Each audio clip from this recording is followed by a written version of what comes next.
다음 중 곰팡이를 분류하는 기준이 아닌 것은? 자, 곰팡이의 분류 기준은 균 사이의 모양이라든지 또는 포자의 어떤 형태, 무성이냐 유성이냐 이런 건 다 되는데 4번 편모는 아닙니다. 자, 편모는 세균이나 또는 이것은 세균이나 또는 원생동물 같은 경우에 운동성이 있는 그런 것을 하는 거죠. 곰팡이는 기본적으로 운동성이 없습니다. 자, 그래서 정답은 4번입니다.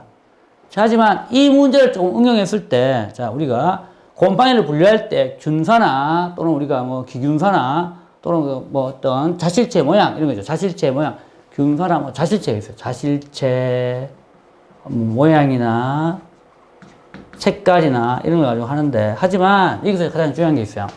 곰팡이를 분류하는 기준에서 가장 중요한 게 곰팡이 분류 기준에서 가장 중요한 것.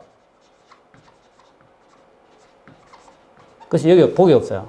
답이 뭐냐면 바로 격벽이나 경막의 유무입니다. 이 격벽이나 경막 같은 말입니다.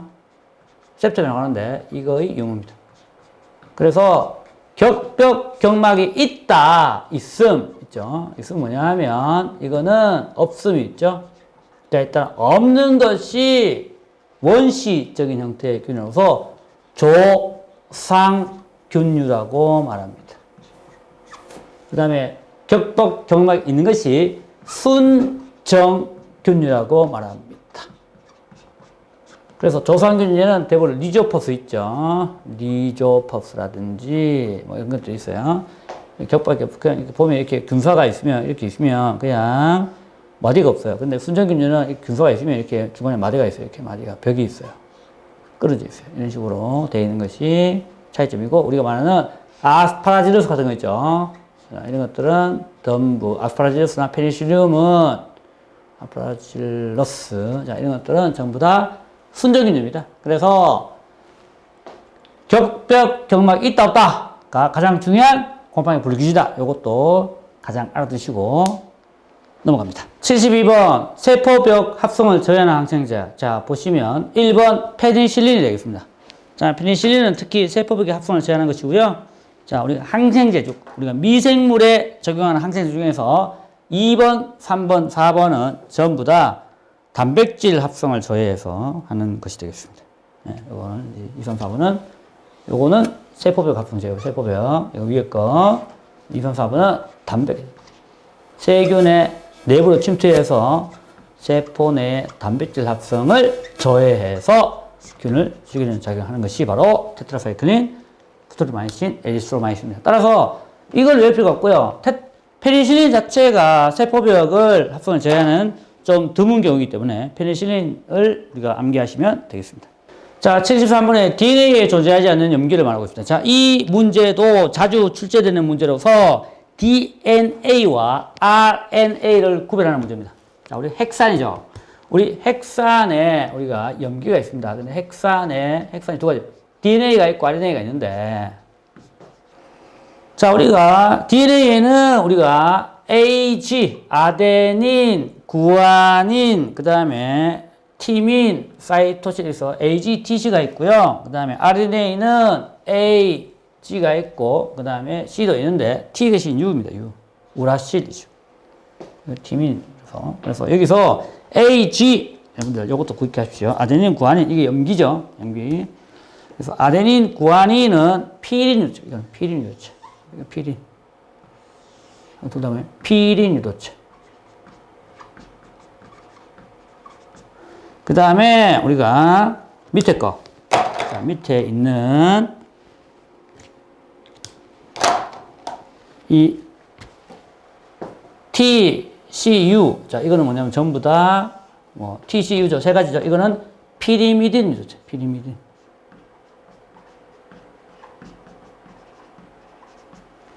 그래서 다음 중 뭐 피린 유도체가 아닌 것을 고르시오. 다음 중 피리미딘 유도체가 아닌 것을 고르시오. 이런 문제 나오니까 일단은 DNA는 AGTC, RNA는 AGTU, AGCUC 이렇게 여러분 외워두시면 되겠고요. 우라실이 있습니다.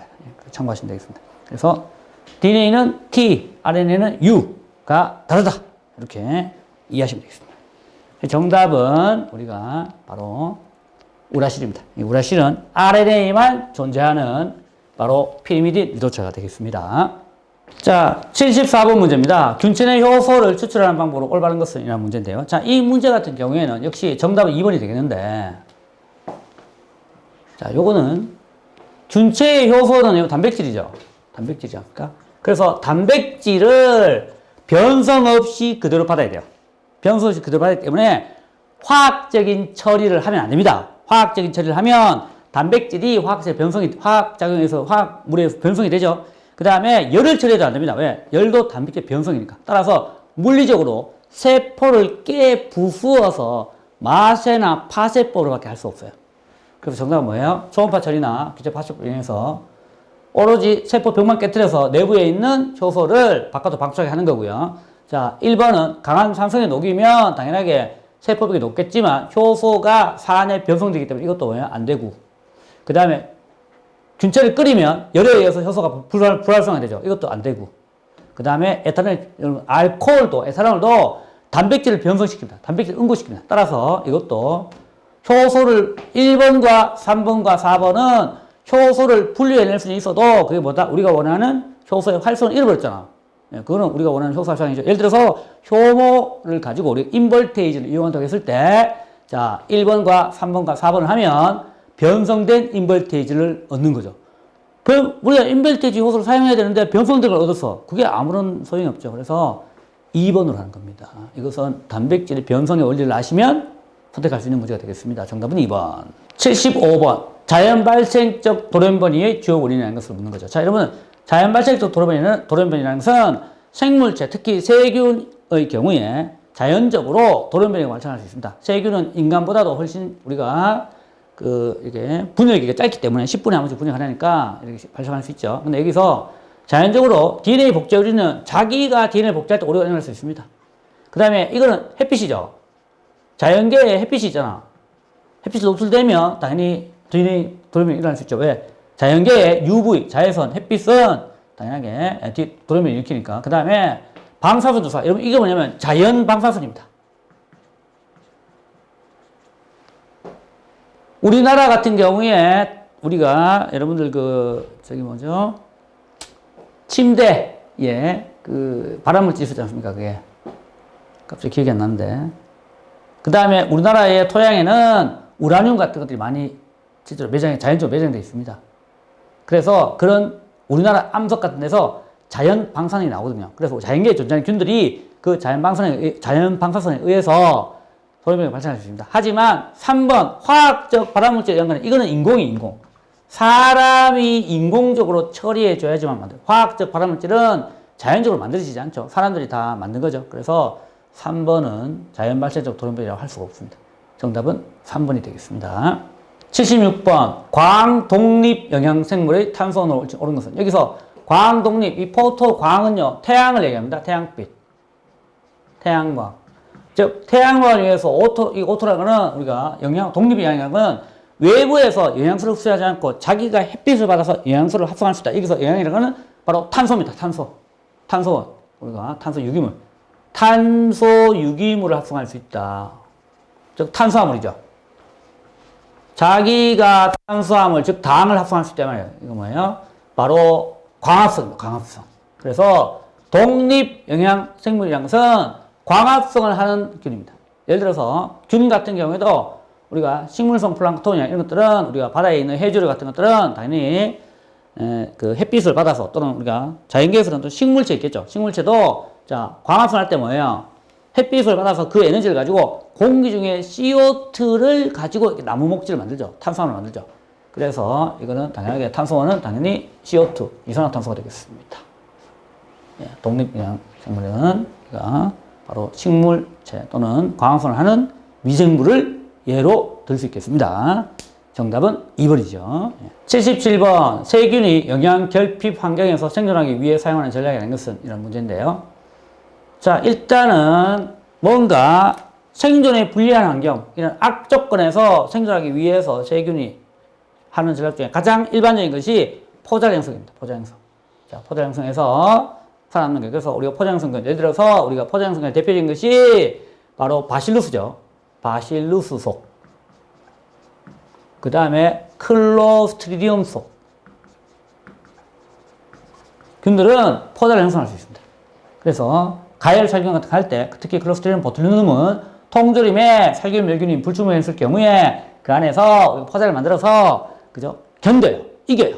그래서 나중에 통조림에 식중독을 유발하죠. 그래서 통조림에서는 특히 살균이 멸균이 상당히 중요하다. 이렇게 볼 수도 있고, 그 다음에 세포벽을 두껍게 합니다. 환경이 안 좋아지면 세포벽을 좀 두껍게 만들어서 영양물질을 안 뺏기려고 하고요. 그 다음에 효소 억제를 통한 대사 감소. 자, 일단은 지금이 비상 체제이기 때문에 사람도 우리가 전쟁이나 이럴 때는 우리가 화장실에 잘 안 가잖아요. 그런 것처럼 우리가 대사를 감소시켜서 일단은 모든 에너지를 생존에 다 쏟습니다. 그래서 1번하고 3번과 4번을 맞는 말인데, 형질 전환. 자, 형질 전환 같은 경우에도 자연적으로 세균에게 형질 전환이 일어납니다. 하지만 이 형질 전환은 생존의 목적은 아니에요. 이거는 당연하게 어떤 외부로부터 새로운 어떤 뭐 DNA 같은 거 있죠. DNA를 도입해서 형질을 바꾸는 돌연변이 한 현상이거든요. 현상으로서 이거는 하지만 이거는 이런 현상이 일어나지만 생존의 목적이 아니다 이 말입니다. 그래서 정답은 2번입니다.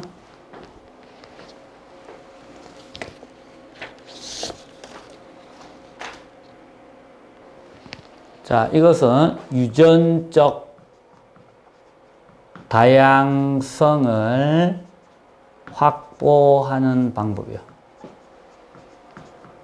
확보하는 방법이지 지금 뭐 악조건에서 하는 건 아니고요. 그냥 이거는 환경이 좋아도 좋은 환경에서도 형질 전환은 자연스럽게 일어납니다.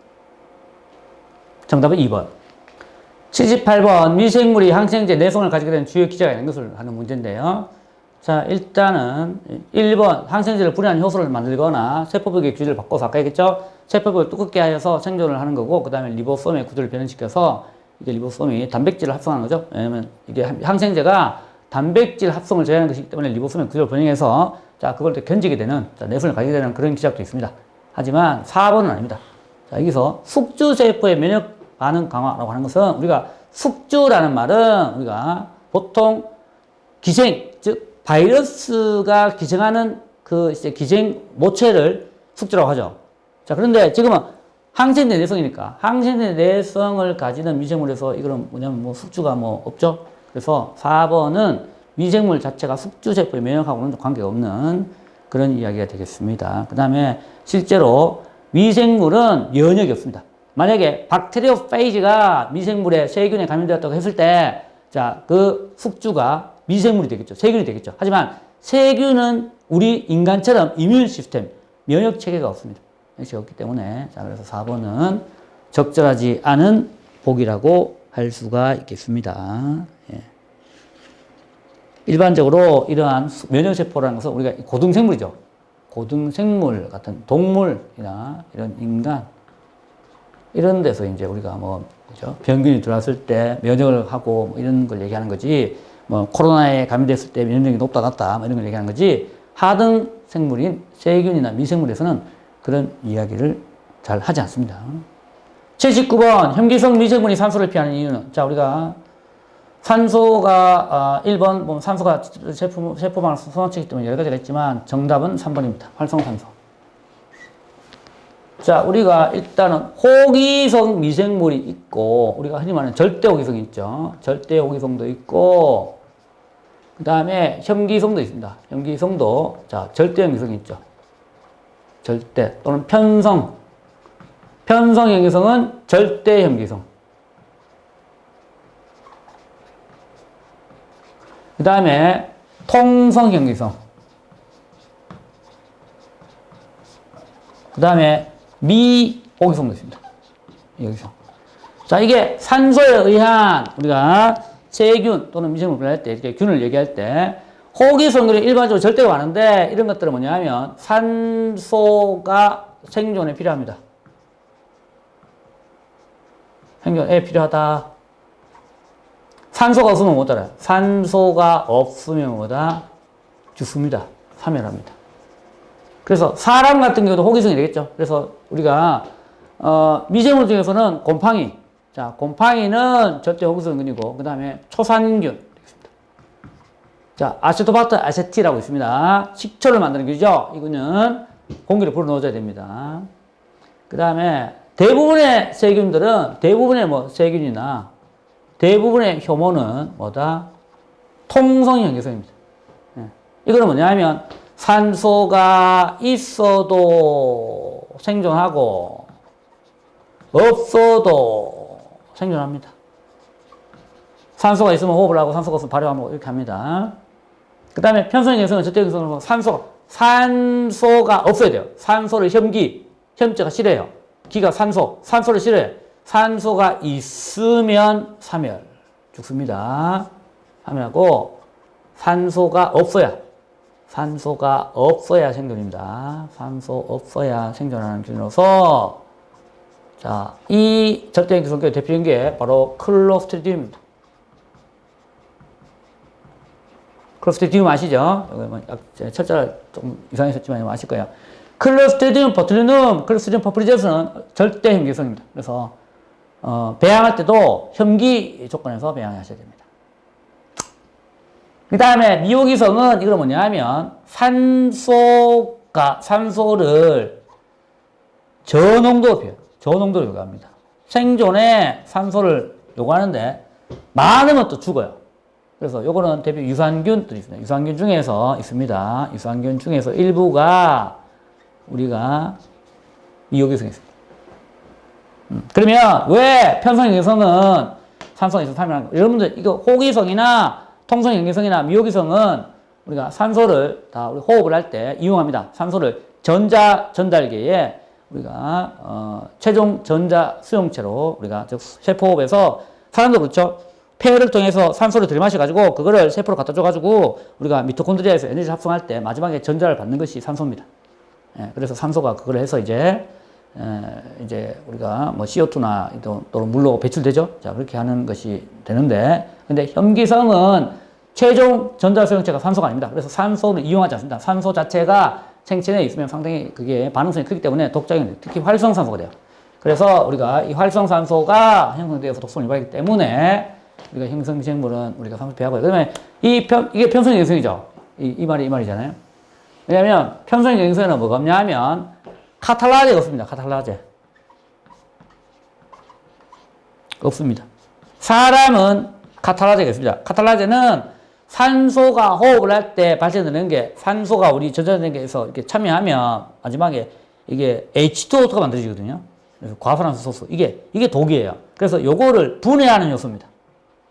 과산화수 소수를 H2O2를 카탈라제가 뭐냐면 이 H2O 더하기 O2가 돼요. 그래서 유독한 과산화수소를 여러분들 과산화수소 집에 있잖아. 약 바르는 거 있죠. 그거 바르면 따갑죠. 자, 그런데 그거를 우리 미토콘드리아에서 만들어줘요. 왜? 전자전달계에서 호흡을 하는 과정에서. 근데 이게 독작용이 있으니까 재빨리 분해하는 카탈라제가 풍부해서 바로 분해해버리죠. 그래서 해롭지 않은 산소와 물로 분해하는데 편성형성은 예를 들어서 클로스트리디움균은 그 카탈라제가 없습니다. 그래서 클로스트리디움 퍼플린젠스나 이런 거를 실제로 미생물 실험을 해보시면 카탈라제가 있는지 없는지를 확인하는 시험을 합니다. 그래서 활성산소가 우리 호기성 또는 통성형성에는 만들어지지만 우리가 극복할 수 있는 이유는 카탈라제가 활성산소를 없애기 때문이지만 자, 이러한 편성형성 세균은 형성 미생물은 카탈라제가 없기 때문에 활성산소의 독성을 받아서 죽습니다. 정답은 3번이 되겠습니다. 다른 말로 하면 카탈라제가 없기 때문이다 라고 해도 맞는 정답이 되겠습니다. 마지막 80번 문제입니다. 미생물이 환경 스트레스를 감지하는 주요 방법이 아닌 것은 문제인데요. 자, 일단 이 방법 중에서 신호전달 단백질을 통한 감지 반응, 즉 미생물이 환경에 어떤 민감을 따질 때 당연하게 우리가 세포벽에 있는 여러 가지 단백질 채널을 이용하여 신호를 전달을 감지합니다. 그래서 1번도 맞는 내용이고요. 그 다음에 온도 변화에 따른 단백질 구조 변화를 감지한다. 우리가 흔히 말하는 히시악 프로테인이 있습니다. 즉 열을 받으면 변성되죠. 그래서 쇼크를 받는 그런 프로테인이 있어가지고 이 히시악 프로테인을 가지고 실제로 지금 뜨거워지고 있다 이런 걸 감지하거든요. 그래서 여러 가지 이 히시악 프로테인은 하나의 특정 단백질이 아니고 이러한 열의 어떤 쇼크를 받는 그래서 열이 지금 나한테 열이 오고 있다 이걸 감지하는 프로테인을 얘기합니다. 그래서 이거는 조금 더 너무 지엽적인 얘기니까 그래서 단백질 구조 변화를 통해서 감지한다 이렇게 생각하시면 되겠고요. 그 그 다음에 영양소 변화에 따른 대사조절. 자, 우리가 환경에서 영양이 좋잖아요. 그러면요. 아까 얘기했죠. 산소가 있거나 영양소가 풍부하면 뭐 호흡을 하지만 산소가 없거나 영양소가 뭐 풍부하자면 발효 과정 넘어가는 이것도 맞는 표현이고요. 자, 맞는 표현인데 4번은 조금 표현이 애매합니다. 환경 변화가 감지되지 않도록 세포벽을 두껍게 만드는 반응인데, 자, 여기서 세포벽을 두껍게 만드는 할 수 있지만 환경 변화를 감지되지 않는 건 아니에요. 이게 이 말이 틀렸어요. 환경 변화에 내가 데미지를 입지 않기 위해서 세포를 두껍게 하는 거지 환경 변화를 감지는 해야 되잖아. 그래서 이 말이 틀렸어요. 그래서 정답은 4번이 되겠습니다. 세포벽을 두껍게 하는 것은 생존을 위한 욕구이지 그것을 감지를 하지 않는 그건 방패는 아니다 이 말입니다. 예. 자, 그래서 정답은 4번이 되겠습니다. 자, 이렇게 해서 여러분들하고 모든 과목에 대해서 지금 문제풀이를 하였습니다. 자, 여러분들께서 학습을 또 하셔서 다 자기의 내용으로 숙지하셔서 나중에 좋은 점수를 받기 바라면서 교육을 모두 마치겠습니다. 수고하셨습니다.